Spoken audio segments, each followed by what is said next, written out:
welcome back to the channel. I'm going to do a quick video on my coast to coast kit review thingy. It's cold, let's get on with it. Okay, so I spent some time and laid it all out very nicely for you. Hope you appreciate it. First thing to say is I did the coast to coast in the summer of 2018, which was a very hot summer. So that obviously influenced my kit. The other thing to say is that I am by no means an expensive spending backpacker.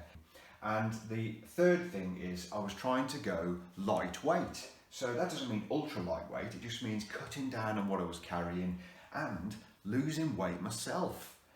I decided to lose 2 stone in the build up to the coast to coast, and that paid off because it gave me the training that I needed, and I ultimately didn't have to carry 2 stone 190 odd miles. So let's get into it then. Right, I'll start with the rucksack because it's right at the back. It's a Berghaus Freeflow.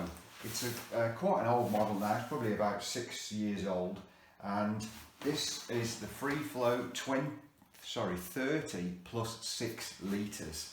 The 6 litres is on top and in the side pockets. Really good rucksack. Really long side pockets down in there. That's as long as my forearm all the way down there. And 2 drinks pockets on one on either side.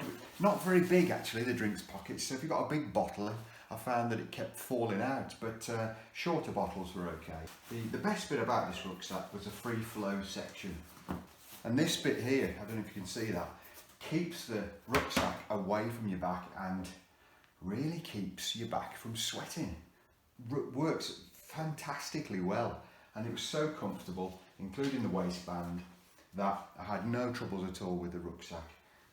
That rucksack is by no means an ultralight rucksack. I think it weighs about 1.5 kilos or so, empty. Actually, a note on weighing things. I bought a set of scales and weighed individual items with a view to getting the weight down. And my overall pack weight, not counting food or water, was 8.5 kilos, which I was very happy with because I started at about 14 kilos, so I almost halved my overall pack weight. As I've said, it was summer and it was boiling hot that summer, so I made a decision not to take a fleece. I just took my 2 base layers, my base layers over here. Gloves stayed at home, my cook kit stayed at home, I didn't bother with that. So all that bulky stuff took quite a bit of weight out of my pack. Okay, onto my boots. Right, I chose these Scarpa Terra GTX leather Gore-Tex lined boots. I put my own cushion insoles inside. I walked over 100 miles in them before I went, in lots and lots of short walks to break them in, and put wax all over them as well and broke them in and worked out the lacings that was good for my feet and the sock type and all of that, and I did all that and managed to get them really comfortable, and they were brilliant boots. I know you can go lightweight, but I didn't want to take the risk with my boots on the fells of the Lake District in particular, which I know very well, so I wanted the support from the ankle, and I'm a bit old school, you probably know that, so I went for the leather boots. Gore-Tex Berghaus red jacket, lightweight. Again, it's not super ultra lightweight, but it's quite lightweight. Fantastic jacket, fits me perfectly, so I love it. My 2 base layers I already mentioned. Now they're the zip up type. I don't like the t-shirt crew neck style. I prefer the zip because if it's a bit chilly you can zip it right up and it gives you that little bit of extra warmth, and also the zip goes right down when it's boiling hot and gives you a lot of ventilation, so that was great. The long sleeve with the thumb holes as well, brilliant. Also it's made of that Argentium material which combats body odour, and I've got to say it works, it really works. I was wearing them and they weren't getting sweaty or smelly at all, and I just took the 2 and just wore one day and washed one the next, and it's quick drying, so that worked brilliantly. My trousers, I've had these for years as well. These are Mountain Equipment Ibex walking trousers with flexible stretchy material, articulated at the knees, zips at the bottom, lightweight, They're not waterproof, but when they get wet, they dry really quickly, and they're quite warm actually as well. So I've had those for, I figured it out the other day, 10 years, and they're still going strong. Fantastic quality. They don't make them anymore. The modern style Ibex, not as good. The shorts that I wore, well, they're great. These are lightweight Columbia titanium shorts. I got them second hand off eBay for about 10 quid years ago. Brilliant, lightweight, dry really quickly, ventilated, lots of pockets. Fantastic for a long distance hiking.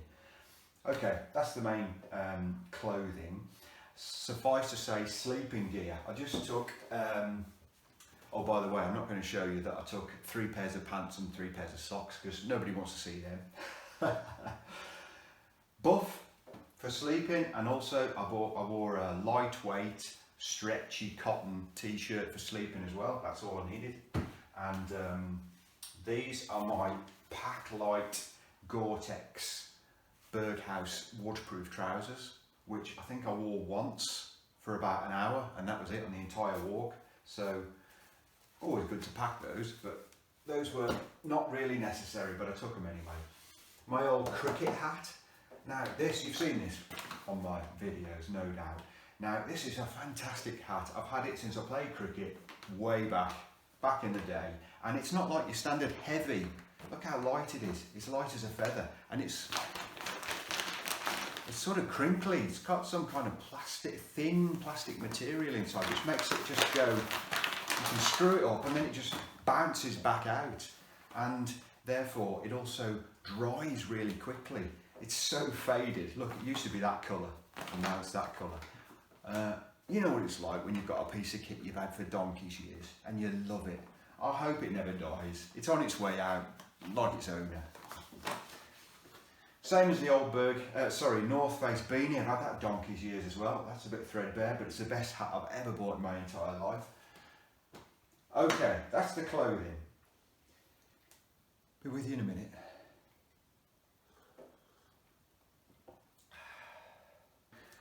Walking pole, bog standard. I've had it, like lots of other things, years and years. High tech, so 5 quid I think it cost, probably 15 years ago. Brilliant, that's all I need. Although, did wear out that. Can you see that? That was probably 10 millimeters long, 200 miles of use, and there's not much left. And I got through about 3 of these little rubber caps. You find them on the route, people lose them, and they're on the middle of the path, so you just pick them up. That's that. I bought some of these dry sacks. Roll this down and then clip it together, and it looks like that. And I tested them out. I put some flat toilet roll in there, and I've just dropped it in the bathtub and just let it sit there for a bit to see if it would seep water through. Now these were cheap ones and brilliant. Not a droplet of water got through. So if you're going to keep electronics like this iPhone charger cable and USB plug, don't go cheap with bin liners and plastic bags. Dry sacks are brilliant. So I took 3 and I put all my clothes and everything in there, basically everything in my rucksack inside these. I also got an outside cover for the rucksack as well, so everything was like triple lined, so that worked really well. I've got a Life Venture microfiber towel, lightweight, dries really quickly. Okay, right, the Wainwright book, the Coast to Coast. Now, an essential along the route, giving you all of the description along the way from the great man himself. And some people might choose not to take that, you know, for the size and the weight, or they don't want to get it wrecked in the rain, but I wanted it with me as we went along, so I took it.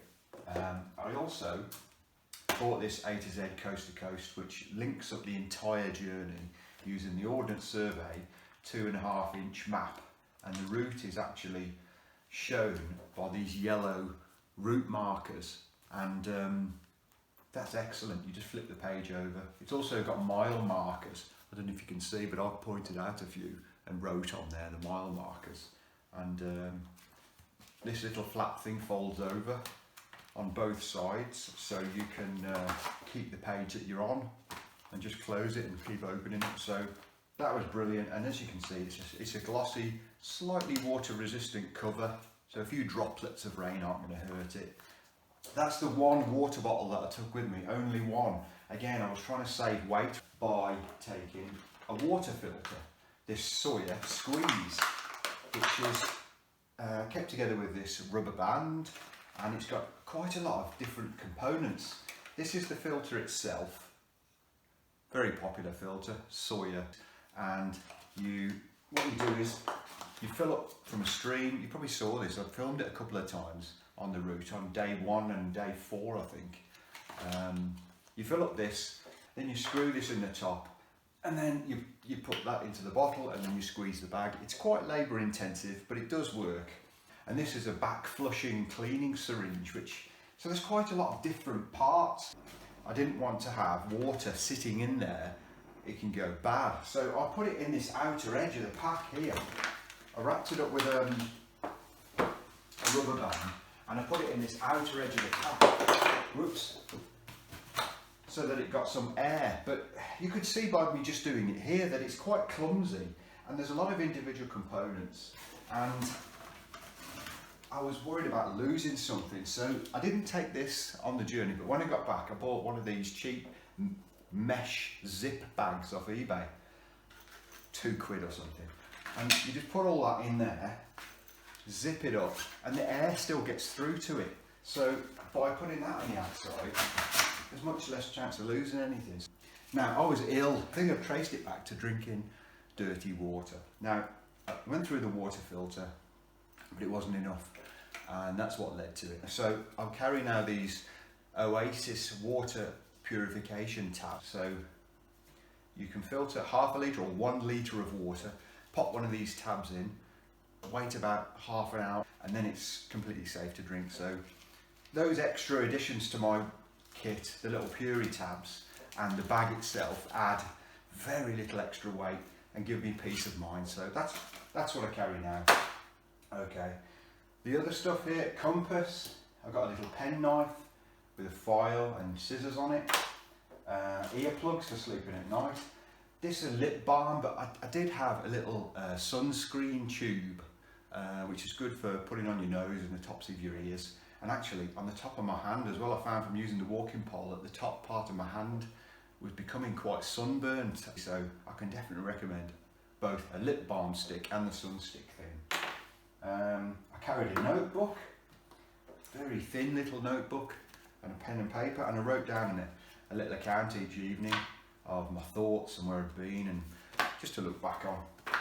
I got a little plastic wallet for cash and credit cards, weighs nothing. This is my first aid kit. We won't go into the contents of that, we've all got that, mainly plasters and cream and stuff. This is my wash kit with the, like I say, little toothpaste tube, bit of small travel talcum powder, little roll on, short toothbrush, that sort of thing. Loads of tissues and handy wipes, and I made sure I had lots and lots of these, and I put them in every pocket, so you don't have to first reach in this pocket, then that pocket. Whichever pocket you put your hand in, you find one straight away, so that was a good tip. And I carried loads of these plastic zip-up bags, or just the sealing bags, loads of different types. They weigh nothing and they're so useful. So that's all my kit. No doubt you can think of lots of things that you wouldn't do that I did, and I'm sure your things work perfectly well, and this kit worked very well for me. There's only a few little tweaks that I would make, and I've mentioned those, and I hope this was useful for you. Okay, so one final thing, souvenirs. If you're planning to do the coast to coast and you're looking forward to buying some souvenirs, then I only found 2 places that sell things. That's the post office in Patterdale, and I got this t-shirt from a sports shop, outdoor shop in Kirby Stephen. There's only one street, you'll find it. I couldn't find anything else anywhere on the whole route, not even in Robin Hood's Bay at the end. So make sure you go to that the Bay Hotel at the end, have a drink in Wainwright's Bar, sign the visitor's book, which you'll proudly do if you make it to the end, and good luck with it. And if anyone has got any questions at all about the coast to coast or kit or routes or anything, then please send me a message and I'll answer it as best I can, and I'll see you on the next one.